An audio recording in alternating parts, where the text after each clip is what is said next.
बंधु महंती, जो कि ना तो धनवान है और ना एक श्रेष्ठ जाति में जन्मे हैं, लेकिन जगन्नाथपुरी से कुछ दूरी पर उड़ीसा की एक गांव में रहते हैं और भिक्षा मांगते हैं। घर घर जाकर के जो मिल जाता है उसी से स्वयं पाते हैं, पत्नी को पवाते हैं, 2 बालक हैं उनको पवाते हैं बस।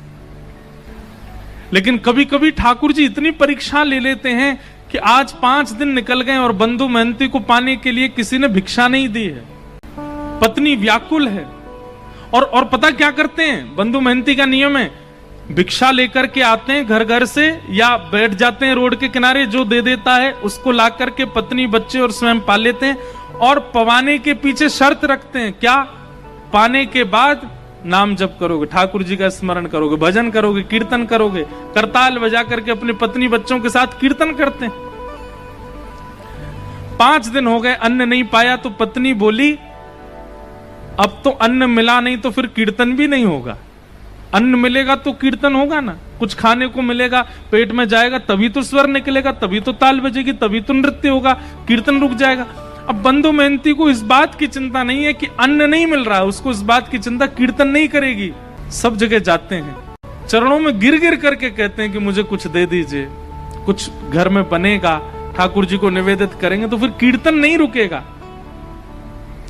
लेकिन आज ठाकुर जी ने ऐसी परीक्षा ली बंधु महंती जी की कि सप्ताह निकल गया और किसी ने कुछ नहीं दिया। बंधु महंती सोचते हैं क्या करूं, कीर्तन नहीं होता है, बच्चे भूखे रोते हैं, पत्नी कहती है कि अन्न मिले तो कीर्तन हो। रात में मन बनाते हैं, पत्नी को उठाते हैं, बोलते हैं सुनो, मैंने तुम्हें आज तक बताया नहीं, मेरे एक मित्र हैं, अच्छा बहुत धनवान हैं, बड़े सुंदर हैं, खूब सारे जेवर पहन के घूमते हैं और लाखों करोड़ों लोग उनके चरणों में प्रणाम करते हैं। अच्छा तुम्हारे मित्र हैं? बोले हाँ मेरे मित्र हैं, मुझे अपना सखा मानते हैं। वो क्या नाम है उनका? बोले मेरा और उनका एक जैसे ही नाम है, मेरा बंधु महंती नाम है, उनका दीन बंधु नाम है, उनका नाम दीन बंधु, हम दोनों मित्र हैं एक दूसरे के। अच्छा दीन बंधु नाम है, कहाँ रहते हैं वो? देवी मेरा मन है कि मैं और तुम और बच्चे सब उनके पास चलें, वो हमें भोजन जरूर खिलाएंगे। भोजन का नाम सुनती पत्नी इतनी खुश हो गई जैसे पति आज के डेट में गए डायमंड देने को बोल दे या हीरे जवाहरात देने को बोल दे, खूब सारी ज्वेलरी। पत्नी भोजन देंगे? बोले भोजन, दाल देंगे, भात देंगे और साथ में छेना पोड़ा देंगे, आदि आदि सब देंगे। ये सब सुनकर के हम चले उनके पास, चलो बच्चे सो रहे हैं, मैं गोद में उठा लेती हूँ, चलते। देवी चल तो देंगे लेकिन थोड़ा समय लगेगा। कोई बात नहीं, सुबह तक तो पहुंच जाए। सुबह तक नहीं देवी, 5 दिन का समय लगेगा। पत्नी बोली 5 दिन? कहाँ रहते हैं? बोले एक नीलाचल धाम है जगन्नाथपुरी, वहां रहते, मेरे दीन बंधु वहां रहते। पत्नी से झूठ बोला है, कोई बात नहीं हम सह लेंगे, लेकिन भोजन तो मिलेगा ना वहां पर? हाँ मिलेगा ना, मेरे मित्र हैं। भोजन की बात करती है, वो वस्त्र भी देंगे, अन्न भी देंगे, रहने को घर भी देंगे, चल। और अपनी पत्नी को लेकर के जा रहे हैं और रास्ते भर जगन्नाथ जी से प्रार्थना करते जा रहे हैं, हे महाप्रभु मुझे कुछ नहीं चाहिए तो मेरी लाज बचाना, मैंने इसको बोला है कि आप मेरे मित्र हो, कहीं आप मित्र बनकर के नहीं मिले तो इसके मन में अविश्वास हो जाएगा, और इसके मन में अगर अविश्वास हुआ नाथ तो मैं क्या करूंगा। अब इसी बहाने से अपनी पत्नी बच्चों से कीर्तन कराते हैं। अब तो 3 ही दिन में पहुंच जाएंगे, कीर्तन करो। कीर्तन करते हैं, जबरदस्ती करवाते हैं, लेकिन ये भी बंधुओं एक प्रकार से भगवत भाव है कि आप स्वयं तो भगवत भजन करते हैं पर अपने मित्रों से और संबंधियों से भी भगवत भजन कराते हो, ये भी एक कृपा है। अपनी पत्नी बच्चों को लेकर के बंधु महंती पहुंच गए जगन्नाथपुरी। 5 दिन हो गए चलते चलते, कुछ खाया पिया पिछले 7 दिन से नहीं खाया, 5 दिनों, बच्चे भूखे प्यासे। जैसे ही जगन्नाथपुरी पहुंचे, दूर से ही नील चक्र दिखाई दिया, ध्वजा लहरा रही है महाप्रभु जगन्नाथ जी की। देख करके अपनी पत्नी बोले देखो वो जो ध्वजा दिख रही है ना? बोले हाँ, उसी के नीचे ही मेरे मित्र बैठते हैं, वो उनके घर की ध्वजा है। बस हम तो बच्चे तो नाचने लगे, कूदने लगे, पत्नी भी आनंदित हो गई। लेकिन महाप्रभु जगन्नाथ जी का आज तक केवल कथाओं में श्रवण किया था, पहली बार देखने जा रहे हैं बंधु महंती। ध्वजा देख करके ही मूर्छित हो गए। पत्नी ने बड़ी मुश्किल से होश में लाए अब तो ज्यों ज्यों मंदिर पास आ रहा है त्यों त्यों नृत्य कर रहे हैं, और बार बार नृत्य करते करते घबरा जाते हैं और घबरा कर कहते हैं महाप्रभु जी आप याद है ना, मैंने मित्र बताया है आपको, किसी और को नहीं दिखाना है, मुझे कोई प्रचार नहीं करवाना कि आप, मेरी पत्नी को बस दिख जाना कि आप मेरे मित्र हो, और दिखना भी नहीं, मैं उसको बोल दूंगा आप बहुत व्यस्त रहे तो बस भोजन प्रसाद पवा देना, इतना करवा देना, बस और कुछ नहीं चाहिए। महाप्रभु जी के मंदिर पहुंचे, जाने कितनी बार ठाकुर जी की स्मृति में बेहोश हो गए। जगन्नाथ जी के मंदिर में प्रवेश किया, महाप्रभु जी के सामने जैसे ही पहुंचे, महाप्रभु जी के जब विशाल नेत्रों का दर्शन और ये आजानुलंबित भुजाओं का दर्शन किया, बंदो मेहनती नाचने लगे, दौड़ने लगे भीतर की ओर, मानो जैसे महाप्रभु जी बुला रहे हो। देख मैंने कही थी ना मेरे मित्र हैं, मुझे देखती देख भुजा खड़ी कर ली इन्होंने, कह रहे आजा गले मिल ले।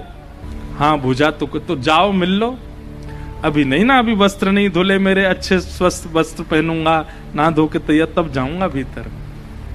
एक लाज तो बचा ली ठाकुर जी, अब दूसरी कुछ प्रसाद पवा देना। ऐसे बंदो मेहनती रात भर बैठे रहे मंदिर के द्वार पर, किसी ने भोजन नहीं पूछा। पत्नी बोली आप तो कह रहे थे कि आपके मित्र भोजन पवाएंगे, दाल भात और जाने क्या क्या आप हमको प्रलोभन दे रहे थे। अरे तू देखा नहीं कितनी भीड़ थी अंदर, कितने लोग बैठे थे वहां पर, अभी सबसे मिल रहे हैं, वो सुबह तक हो जाएंगे, कराएंगे ना हमको। और वहीं बैठ करके चिंतन करते जा रहे हैं महाप्रभु जी, कीर्तन करो कीर्तन करो, और तुम पे तो घूम फिर के कीर्तन आता है, अब तो हम कीर्तन तभी करेंगे जब महाप्रसाद मिलेगा। अर्धरात्रि का समय सब चले गए और बंदो मेहनती केवल हाथ जोड़ करके रुदन करते हुए ठाकुर जी से प्रार्थना कर रहे, नाथ लाज बचा। और तभी महाप्रभु जगन्नाथ जी एक ब्राह्मण का रूप धारण करके आए, अपनी सुंदर थाल में महाप्रसाद स्वयं गए रसोई में ठाकुर जी, और जो महाप्रसाद रखा था जगह जगह से हंडियां उतार करके अपने हाथों से ही महाप्रसाद धर रहे हैं, अपने हाथ से ही दाल ला रहे हैं, और फिर ढूंढ रहे हैं कौन कौन सी सामग्री कहां धरी है। सब जगह से, जैसे कोई थाल, माता थाल लगाती है बालक के लिए, उसको ये अच्छा लगता है ये भी पवा देते हैं, ये अच्छा लगता है ये भी तो महाप्रभु जी देख रहे हैं मेरे को भोग में क्या क्या अच्छा लगता है, वो सब सामग्री ढूंढ ढूंढ के निकाल रहे हैं। कटहल की सब्जी धरो, महाप्रसाद धरो, खिचड़ी धरो, इसमें दाल धरो, ये धरो, सब पूरा थाल अपने हाथों से सजा रहे हैं। सुभद्रा जी बलभद्र जी देख करके कितने प्रसन्न हो रहे हैं, वाह आज महाप्रभु, पूरी दुनिया इनकी थाल लगाती है लेकिन आज खुद थाल लगा के लेके जा रहे हैं। ठाकुर जी को अपनी थाली लगानी नहीं आती, उनको क्या चाव से बैठे रहते हैं, लाडले लाल हैं, दूसरे लगा लगा के देते हैं, पर आज बंदो मेहनती की थाल खुद लगा रहे हैं। और थाल के ऊपर वस्त्र रख करके अपने कंधा पे, विशाल थाल है, कंधा पर रख करके ठाकुर जी बाहर आए, और बाहर आकर अरे कोई बंदो मेहनती नाम का आया है क्या। बंदो मेहनती तो नाम सुनकर के, मेरा नाम किसको पता भाई। मन में सोचा, पत्नी तो सो गई है, मन में सोचा कोई और होगा बंदो मेहनती मेरे जैसा, लेकिन देखा कोई और है भी नहीं, अकेला मैं ही बैठा हूं। ठाकुर जी बड़ी अपनी भौं चढ़ा करके, और जैसे कोई बिना भाव दिए बात करता ना, ऐसी बात कर रहे हैं, ए भाई कौन हो तुम, कहां से आ गए हो, ये फटे पुराने लत्ते पहन, यहाँ बाहर निकलो, यहां से चले जाएंगे भगवान, पर हम ही बंदो मेहनती हैं। तुम बंदो मेहनती हो? बोले हाँ। अच्छा अपना और परिचय बताओ। बोले और तो क्या परिचय है, परिचय यही है कि मेरे पास ना तो घर है, ना व्यापार है, ना संपत्ति है, ना धन है, कुछ भी नहीं है, ठाकुर जी को अपना मित्र मानता हूं बस। अरे यही परिचय तो पूछ रहे थे, महाप्रभु जगन्नाथ जी आए थे स्वप्न में, और स्वयं भगवान ही कह रहे हैं, बोले प्रभु महाप्रभु जगन्नाथ जी आए थे स्वप्न में, स्वप्न में आके बोले मेरा मित्र बंदो मेहनती। बोले एक मिनट रुक जाएंगे। बोले क्यों? पत्नी को उठा दूं उसके सामने बोल दो ये बात कि मेरे को मित्र कहा महाप्रभु जी ने। अपनी पत्नी को उठा रहे हैं, पत्नी को उठाया, पत्नी बोली क्या हुआ? बोले देख महाप्रसाद लेके खड़े हैं। एक बार दोबारा बोलेंगे ठाकुर जी ने स्वप्न में क्या कहा? बोले ठाकुर जी स्वप्न में आके बोले हमारा मित्र बंदो मेहनती बैठा है बाहर, उसको महाप्रसाद देख के आप। सुन करके अब महाप्रसाद देख करके तो बच्चे पत्नी खुश हुए, लेकिन बंदो मेहनती तो ये शब्द सुनकर के ही प्रसन्न हो गया कि ठाकुर जी ने मित्र मान लिया। वहीं रोने लगा, ब्राह्मण के चरण पकड़ लिए, बोले सुनिए मेरी तो योग्यता नहीं मैं उनको जाकर के प्रणाम करूं, आपने मेरी लाज बचा ली पत्नी, मेरी तरफ से दंडवत कर देना, एक बार हृदय से लगा लेना। बोले कि समय मिलेगा जगन्नाथ जी खुद ही बुला लेंगे तुमको भीतर, महाप्रसाद पाओ। और सुनो, ये थाल बहुत महंगा थाल है, इसको व्यवस्थित ऊपर पहुंचवा देना मंदिर में। जी जी हम पहुंचवा देंगे। अब महाप्रसाद आया, बच्चों ने पेट भर के पाया, पत्नी ने पाया, बंधु मेहंती ने पाया। बंधु मेहंती को भूख थोड़ी थी, वो तो भूख मर गई ठाकुर जी की बात सुन करके। रात में बर्तन धो करके विशाल थाल, उसमें रत्न जड़े थे, इतना महंगा थाल।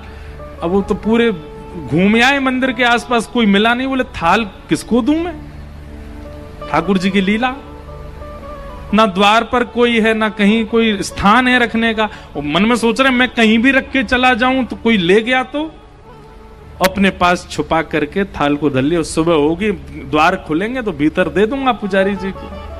प्रातः काल होते ही महाराज मंदिर में हड़कंप मच गया। ठाकुर जी का थाल चोरी हो गया, ठाकुर जी का थाल चोरी हो गया। रसोई घर से दूसरी आवाज आने लगी। बोले क्यों? हंडियां फूटी पड़ी हैं, चावल बिखरे पड़े हैं, पता नहीं कौन भीतर घुसा था, सारी सामग्रियां फैला दी हैं। ठाकुर जी हैं, व्यवस्थित थोड़ी रहते हैं, यूं यूं उठा दिए होंगे सब सामान, गिर दी होंगी हंडी। हल्ला मचा, ढूंढने लगे, इतने में बंधु मेहंती के नेत्र खुले। ये अपनी थाल लेकर के मंदिर में ही पहुंच गए। और जैसे ही इनके हाथ में थाल देखी तो शरीर की अवस्था, वस्त्रों की अवस्था से लगता ही नहीं है कि इसके पास थाल, चोर ही मालूम पड़ रहा था। बिना पूछे बिना जाने ही मारपीट शुरू कर दी। और जैसी मारपीट होनी शुरू हुई, बंधु मेहंती तो वाह जगन्नाथ, जय हो जगन्नाथ, आहा जगन्नाथ। रात में तो छेना पोड़ा खिला रहे थे, रात में तो रसगुल्ला खिला, सुबह लात घुसा पड़वा रहे हो, वाह जगन्नाथ तेरी लीला बड़ी अद्भुत है। पत्नी आकर इनको मत मारिए, ये जगन्नाथ जी के मित्र। बोले अच्छा जगन्नाथ जी का मित्र, इसको बताते हैं हम। अरे रात में जगन्नाथ जी ही दे करके गए। हाँ जगन्नाथ जी पे और तो कोई काम ही नहीं, इसको देने जाएंगे। इस पर पहनने के लिए वस्त्र तो अच्छे नहीं है, महाप्रभु जगन्नाथ इसको महाप्रसाद पमाएंगे। इतना मारा कि बंधु मेहंती बेहोश तो नहीं हुए पर ठाकुर जी के ध्यान में चले गए। बोले नाथ आपकी लीला।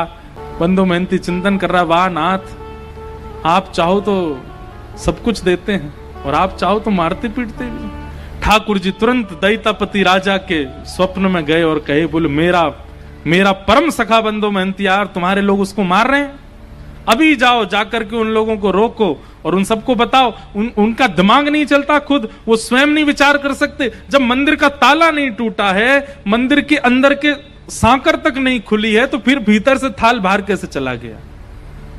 अरे मानव को ताला तोड़ना पड़ेगा, सांकर खोलनी पड़ेगी, तभी वो किसी सामग्री को चुरा सकता है। पर मेरे लिए कोई द्वार नहीं होता, कोई ताला नहीं, मैं जहां चाहूं जा सकता हूं।